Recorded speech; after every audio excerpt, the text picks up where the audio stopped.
They were the two second-half goals that took Manchester City to yet another 3 points, inspired, though, by that man behind me. Let's get his post-match thoughts. Here is Kevin De Bruyne.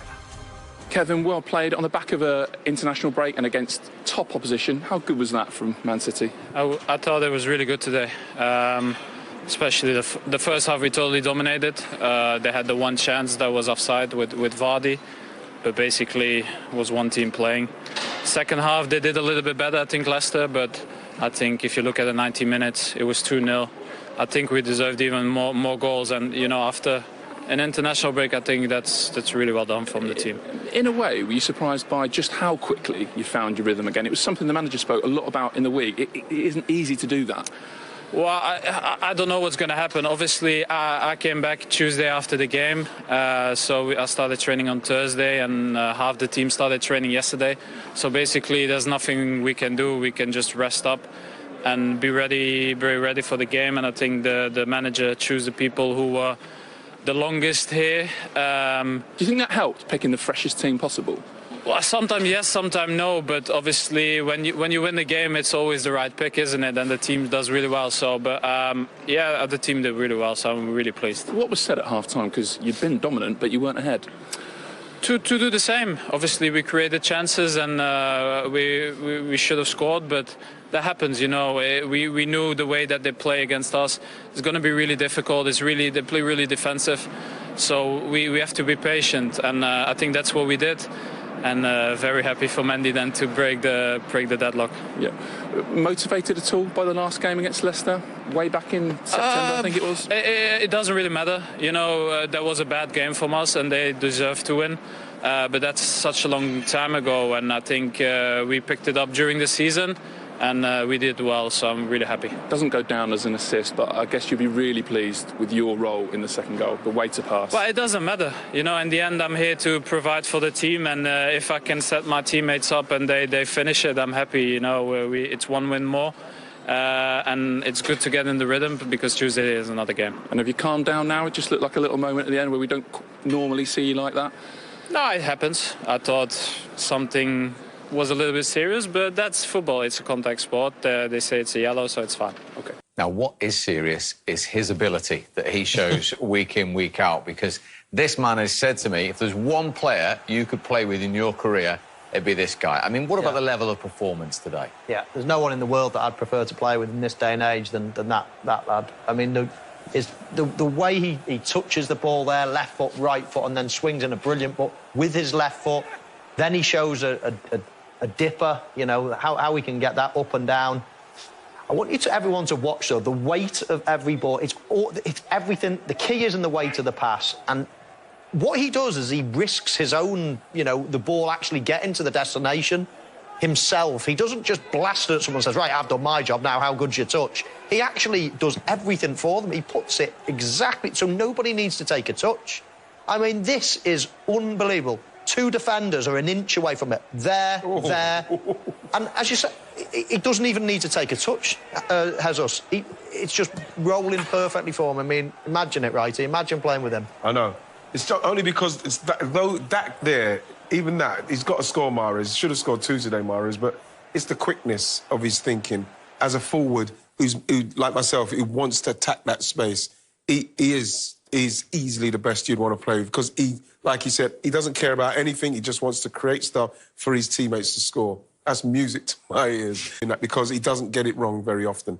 Let's have a look at that pass for 2-0 again. Yeah. Because how sublime is this, right? Because it's the weight, and the thing is, it's very natural to him. We'd probably say, we're to like, look at that, both of them, inches, and we're saying that is just magnificent. A lot of players cannot do that, and he does that as second nature. He makes sure that it's in the right... Like, when you look at Jesus, not only is he taken 2 players out, but it's perfect on the right side of Jesus. And, you know, it's what top draw. When people say about world class and top draw, that's the difference. It's like a Gaza. When them guys pass the ball to you, they take players out so you get the time to take the touch. I just love the way he takes all the risk himself. As I say, he can hit that ball, that pass harder. He can hit half of these passes harder and make it more difficult for the attacker, but then the attacker's got to take a touch and make his own decision. He doesn't only thread the eye of a needle, he doesn't only see the pass in the first place before anyone else, but then he puts it on a plate so that the attacker doesn't even have to think about it himself. He doesn't have to take a touch. It's just perfectly rolled into his path. And then, right, do you want to shoot or do you want to pass it across to your mate Sterling? It's unbelievable how he you know, like, because sometimes he'll give the ball away and people think that's a bad ball.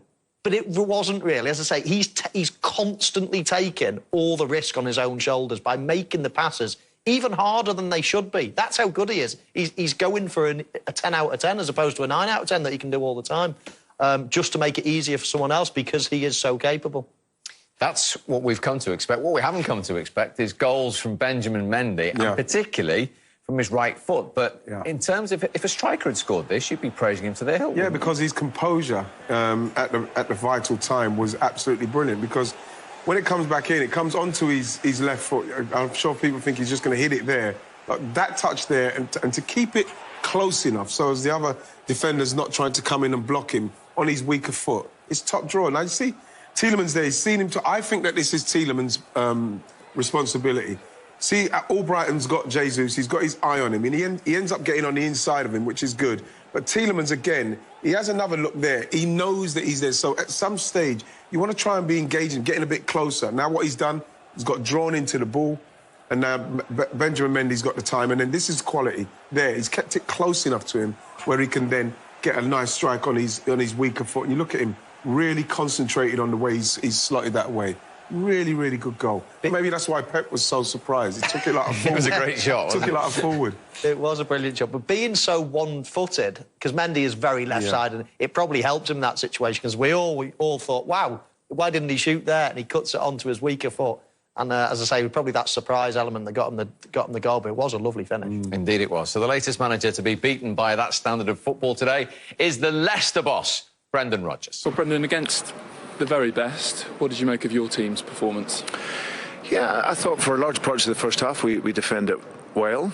I felt there was a little bit of tiredness in our game technically. You know, like so Wilf, and who I thought was excellent in the game, but lots of the international players coming back and and only getting together on the Friday, I thought that technically we probably weren't as good as what we were last week or a couple of weeks ago when we played. We're disappointed with the goals. The two goals comes at just that moment when we start to chase it a little bit, and then they open up the space in the middle when Bruyne gets turned.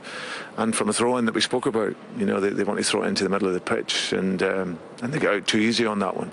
Apart from that, we had some decent chances in the game, but listen, the best team has won the game, so we have no excuses. No excuses, but you felt they could have done better today? Well, I think so, simply because, like at the start of the show, I said I'd fancy them to have a go at City, simply because City will be wary of them, what they can do. But then you have to turn it around again and think to yourself, well, City gave them no opportunity to get played. Tielemans couldn't quite get into the game to get himself on the ball to maybe release Iniacho, maybe release Vardy.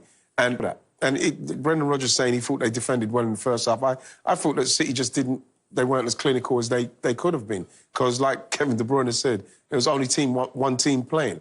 And he's right, and in the end, that could have easily been a 4-0, and he wouldn't have no complaints with that. He'd have had to take that on the chin. Did they show them too much respect to begin with, Leicester?